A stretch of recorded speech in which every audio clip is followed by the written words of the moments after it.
হয়তো আপনারা লক্ষ্য করে শুনবেন আমাদের এই চ্যানেলগুলো যদি আপনাদের সামনে দিয়ে থাকে আমরা আগামী ফলোয়ার নিয়ে যে কোনো প্রোগ্রাম করবো।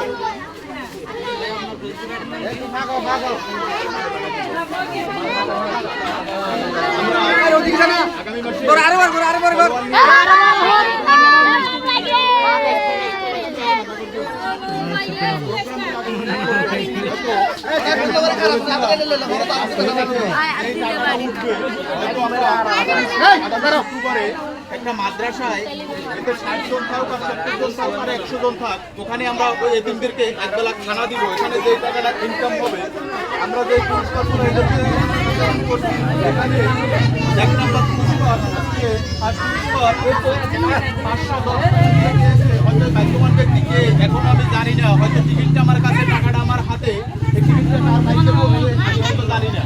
এই টিকিটটা 510 টাকা পর্যন্ত উপরে ফার্স্ট পুরস্কার পাওয়া ব্যক্তিকে এখন আমি জানি না, হয়তো টিকিটটা আমার হাতে আছে, টাকাটা আমার হাতে আছে। এই ভাগ্যবান ব্যক্তি 510 টাকার বিনিময়ে এমনই একটা সম্মান পেয়েছে, সে 45 জনার উপরে আছে।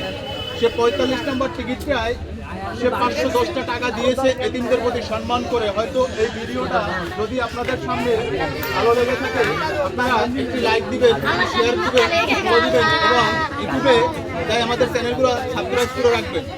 হয়তো আগামী মাসে আমরা আমাদের চ্যানেলগুলো বেশি বেশি ফলো দিয়ে রাখবেন। আগামী মাসে যে প্রোগ্রামগুলো করবো হয়তো আমরা ফলোয়ার নিয়ে প্রোগ্রামগুলো করবো, হতে পারে সেখানে নগদ অর্থ, হতে পারে সেখানে নগদ কোনো পুরস্কার। আমরা হয়তো ভিডিওর মাধ্যমে আপনাদেরকে বলে দিব আমরা ওখানে কি পুরস্কার করবো। হয়তো আমরা 64 জেলায় 64 জনকে আগামী মাসে আমরা ফলোয়ার নিয়ে খেলাটা দিব। ফলোয়ার নিয়ে যে ভিডিওগুলো আমরা দিব ওখানে আপনারা সবাই একটু আমাদের চ্যানেলগুলো ফলো দিয়ে রাখবেন। এখানে কত টাকা হয়েছে আমি আপনাদেরকে বলে দেখাই। এবং আমার বাংলাদেশের 60 জন না 65 জন এতিম আছে, ওখানে হয়তো 65 জন এতিমদের প্রতি একবেলা খানা দিতে হইলে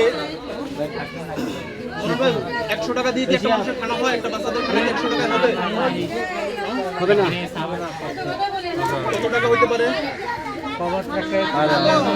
কত টাকা হইতে পারে মানুষের একবেলা খাইতে হইলে? একবেলা খানা দিব ছোট বাচ্চাদের তো বেশ কম আছে তো নাকি?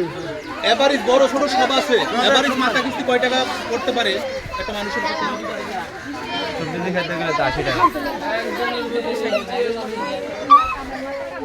100 টাকা দিয়ে আপনি খাওয়াইতে পারবেন না। আমি এভারেজ আপনাকে 100 টাকা দিব, আপনি দিবেন টার্গেটটা।